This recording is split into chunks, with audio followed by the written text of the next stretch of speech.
నేను ఈరోజు మీ ముందు ప్రతిపాదిస్తున్నా నా తెలుగు కుటుంబంలో భాగంగా ఈ 6 శాసనాలు ఉంటాయి.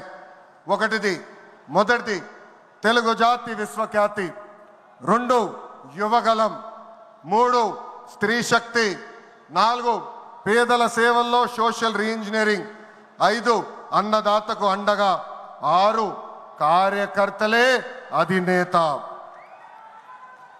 ఇవి మన 6 శాసనాలు. మొదటిది తెలుగు జాతి విశ్వఖ్యాతి. నేడు దేశంలోనే తెలుగుదేశం వల్ల తెలుగు వాళ్ళకు ప్రత్యేక గౌరవం, గుర్తింపు వచ్చింది.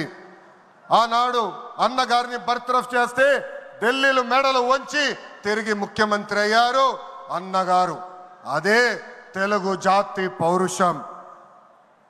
తెలుగు వారిని ప్రపంచంలో పెట్టింది మన చంద్రన్న.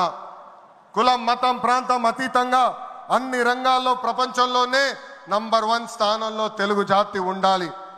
అన్ని రంగాల్లో మన తెలుగు వారు ముందు ఉండాలి. ఇది ఎజెండాగా పెట్టుకుని మనందరం పని చేయాల్సిన అవసరం ఉంది. రెండోది యువగలం. తెలుగుదేశం పార్టీలో యువతకు పెద్ద పీట వేస్తున్నాం. వేదికమైన మీరు చూస్తే అర్థమవుతుంది. మొన్న జరిగిన ఎన్నికల్లో